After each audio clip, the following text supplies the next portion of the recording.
I was the star of Dr. Worley's Adventure Club, a children's show that doesn't exist.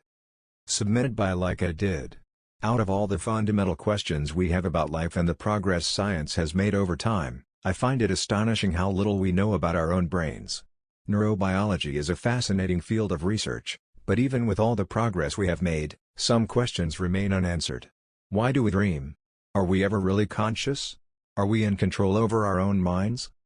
I'm in no way an expert when it comes to these questions, but during my psychology studies, I did try to educate myself more to fulfill this deep need I've always had for exploring the unknown. Something I learned and found particularly interesting is the way in which everything in our brains and bodies is somehow connected. Our senses, our memories, our emotions. They work together in remarkable ways. If you've ever walked down the street and smelled the scent of someone who used to be in your life, you know what I'm talking about. The bittersweet nostalgia. While the olfactory system seems to be especially strong in activating emotion, the other senses are quite powerful as well. It happens to me a lot with music. Turn on a song from 2009, and I'm transported right back to that sweet teenage melancholy. Except with the sound I heard the other day, the memories weren't sweet. They were buried so deep within me that all they did was leave a feeling of shock and terror, which no matter how hard I tried, I simply couldn't make sense of. Dun dun doo doo dun. It was the jingle the show would start with. I was sitting in my car, driving down to my mother's place when I heard it. It belonged to some regional fast food restaurant, nothing too special, but it wasn't the ad that made me worry, it was the jingle they used. This short melody is what woke up the blurry memories somewhere in the back of my mind. As I heard this typical early 2000s tune, I drove down to the next gas station to park. Suddenly I couldn't focus on the street anymore, my breathing got heavy as if there was a big stone in my chest. Something had just been activated inside of my mind. Something I had entirely forgotten about for the past decade. Dr. Worley's Adventure Club. Dr. Worley always had a big bright smile on his face, even when he talked in a more serious tone. His voice was shrill and jolly, but deep and rough at the same time. A sound that suddenly made its way back to my ears. Wonderful afternoon, adventurers and explorers, and welcome, welcome, welcome. Are you as excited we are for another episode of Worley's Adventure Club? That's what followed the jingle. I saw Dr. Worley standing in the middle. He had long fuzzy hair and would wear peculiar suits in the weirdest color combinations. Next to him were children. I closed my eyes and tried to remember their faces or even their names, but it was too long ago. I laughed out loud, as I started to calm down more. I couldn't believe how I had just blocked this memory out of my mind. When I was 10 or 11, all I wanted to be was an actor. I was a passionate kid, and when I wanted something, I would do absolutely anything to get it. I'm not sure how exactly it happened. I think I saw an ad somewhere about a new show casting young actors, and while I don't remember the casting process, I knew that I was part of the show. It must have ended when I was 13 or something, because that's when Mum and I moved away for her new job. I started my engine again and drove to my mum right away. I suddenly had so many questions. My mother wasn't home yet, so I decided to do some online research first, but the thing is, I can't find anything about it. Even now. The show wasn't too big and maybe even something more regional if I remember correctly, but I assumed I'd at least find something on YouTube. For a moment, I even doubted if it really happened. As I said, the memories were blurry, and it could have been that I dreamt about it or something. If I'd been the star of a show, I wouldn't have simply forgotten about it, I imagined. I mean, I would have told my friends or something. This was just so weird, but if it wasn't true, then who the hell was Dr. Worley? And why could I suddenly get the jingle out of my head? Dun dun doo doo dun. Alex? I heard my mother say in a panicked tone. I hadn't even heard her come inside. I turned around to see a look of surprise and fear on her face. Hey Mom, I told you I was coming over yesterday, remember? I laughed. Oh, yes. Of course, honey. She smiled and walked over to give me a hug. Then her eyes went over to the laptop. Worley, she mumbled, and her expression darkened. Yes, Mom, I need to ask you. It's so strange, but was I part of some strange children's show? I felt foolish, even asking this question. My mother walked straight to the kitchen and poured herself a glass of wine. She offered me one, but I shook my head. I haven't thought about this in years, she laughed, but I could swear I saw her eye twitch as she said those words. You know, honey, I was very busy back then with work, and you were alone a lot. I felt guilty, and you seemed to enjoy acting so much. And those other kids really liked you. So it was real? I interrupted her. My mom nodded and took a big gulp from her glass. You were really young when it started. When your contract expired, you were already becoming a teenager, and I think you started regretting it. Kids change a lot at that age, you know. You thought it was childish and even made me destroy all the tapes. She walked back to the living room, and I couldn't help but feel like she was hiding something. Okay Mom, sorry, but this is super weird. How the hell did I completely forget about those years? My mom looked at me with a concerned look on her face. Why was the show canceled? I asked. You don't remember? I shook my head. Listen, Alex. You are almost 25 now. You've had a nice and normal life, and that is all I ever wanted. Sometimes there's a good reason we don't remember particular times in our lives. Sometimes it's better to keep things buried. Mom, you're freaking me out, I exclaimed. She sighed. I wasn't the best mother back then. I spent far too little time with you, and I regret it deeply. But it's also the reason why I didn't see your show much. You'd be picked up by your agent, and I was happy about that. I tried watching the tapes they gave me then, but I couldn't make much sense of it, you know? It was true. My mom didn't have much time for me when I was younger. I mainly got raised by babysitters and myself, but that was a long time ago. It couldn't be the only reason my mom was acting so strangely. Okay Mom, I honestly don't care. I don't even remember it. Just why did it get cancelled? I asked, slightly annoyed. She made a long pause but finally answered. The show was really popular for a while, but then strange things started happening. Children would disappear and leave notes saying they were going on an adventure. You know, kids disappear all the time. It's not something we like to talk about, but apparently, the notes were all strangely similar. And then there were the suicides. She had finished her glass of wine and went back to the kitchen to refill. Suicides? What are you talking about? My heart started racing. Kids like to copycat. Maybe they heard about other children doing it in the news somehow, or I don't know. Look, this was a long time ago. Obviously, it had nothing to do with the show, but people always need to blame someone when things go to shit, right? So it got cancelled, and it was honestly for the best anyway. You'd grown too old for that stuff. What? How are you taking this so casually? I started shouting. My mom shot me an angry look. Did you just come to visit me so you can ask questions and shout at me? She hissed. I looked at the ground. I guess maybe these memories reminded her of a time where our relationship wasn't the best. But I don't think she understood how stressful it was for me to suddenly remember something so odd about my past. I needed more information, but I knew I wouldn't get them from my mom. I had lost contact with the friends I had as a child, so that wasn't an option either. I texted some of my middle school and high school friends, but nobody seems to ever have heard of a show with some Dr. Worley. I hardly slept that night. As I was lying in my old bedroom, having that annoying jingle stuck in my head, more memories started coming back to me. Memories of Dr. Worley's laugh and the stick he always had with him with a purple and yellow swirl. It looked like a big candy cane. The rest of us all wore one specific color each.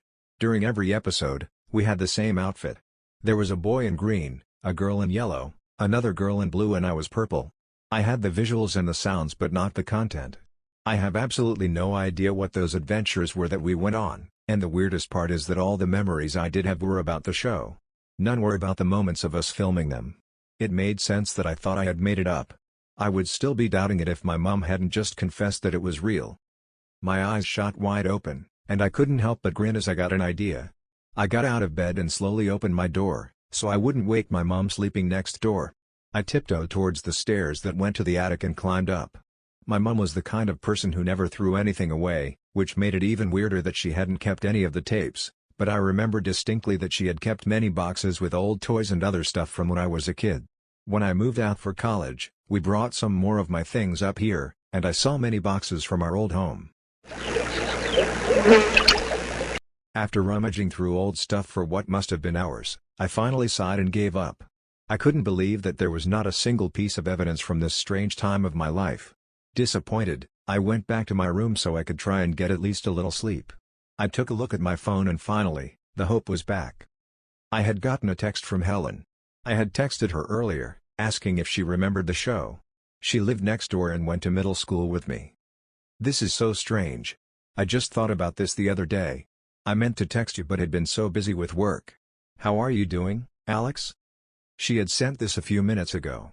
Helen works as a nurse now, so I guess she was on her way to work. Helen. So glad to hear from you. Sorry, I know this is super weird. We definitely need to catch up soon.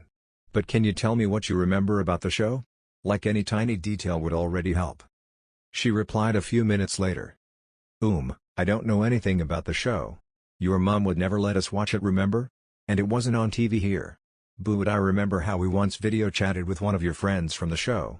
Must have still been MSN times, haha. That was all the information Helen had, but it was all the clues I needed. Turns out, I could still access my MSN Messenger contacts. One of the perks of keeping the same Hotmail account for years, I guess. And funny enough, there were a couple of people whose names I didn't remember. I sent each of them an email, trying not to sound too much like I was going crazy. But maybe there was a chance that one of them was actually one of my actor friends. It took a couple of days, but 2 people responded. The first one was someone called Janie, or at least that's what it said in the address, but the email wasn't exactly helpful. All it said was, "Don't ever fucking contact me again." I kept staring at the screen, wondering whether the real issue with the show wasn't what happened on screen but behind it. It was a scary, fucked up thought, but maybe there was something that Dr. Worley did. Something that made me want to forget. It would also explain why my mother acted so weird when the topic came up. I wondered whether she made up the thing about children disappearing and the suicides to distract me from something traumatic. My stomach started to turn on the thought of that. I almost decided to let it go. I started thinking that Mom was right and that sometimes it might be better to not bring up memories we tried to forget. But then I got another email. "Wow, didn't think I'd ever hear from you again. I have the tape but not online. I can send it to you." The boy in green. The tape? As in one? I hesitated at first. I know sending your address to a stranger isn't very smart, so I gave him the address of a parcel station where I could pick it up as well as my phone number. I asked some more questions, but the only reply I got was this one. "It wasn't our fault, Alex. Don't listen to what I say." 2 days later, I finally received the tape.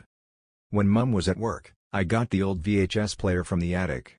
My hands were shaking as I put the tape in. Done. Wonderful afternoon, adventurers and explorers, and welcome. Are you as excited we are for another episode of Worley's Adventure Club? His voice sounded even more distorted than I remembered. May I introduce to you our main explorer, Alex? I saw a 10-year-old version of myself jump into the screen. I had a big smile on my face and waved furiously. "And these are my buddies Lee, Janie, and Millie," Child Me said. The other kids appeared behind me.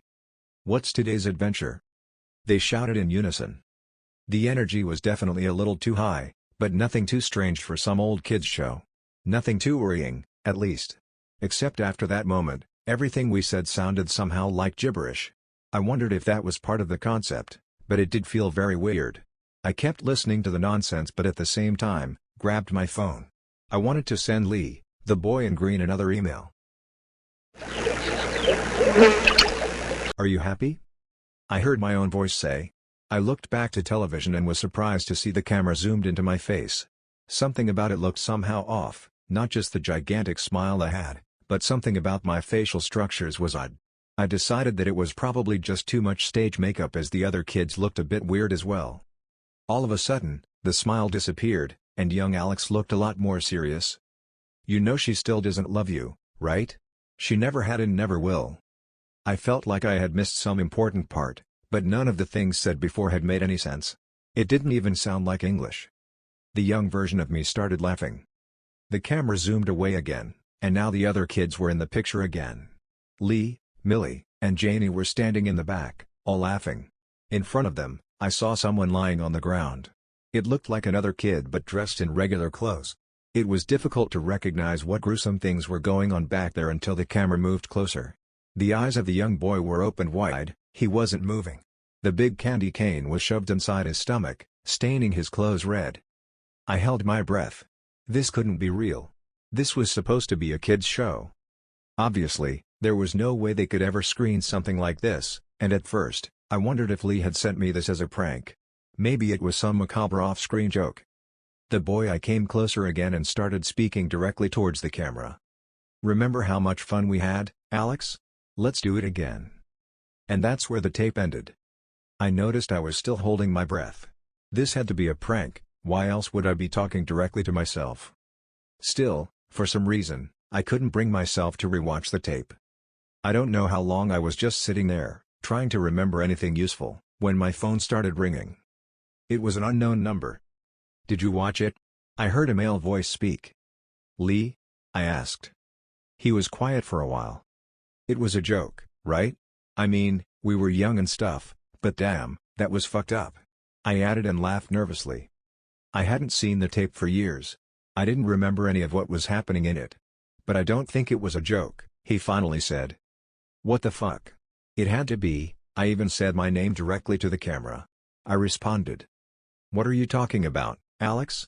You didn't say anything in that video, it was just me talking. And I told myself to fucking die."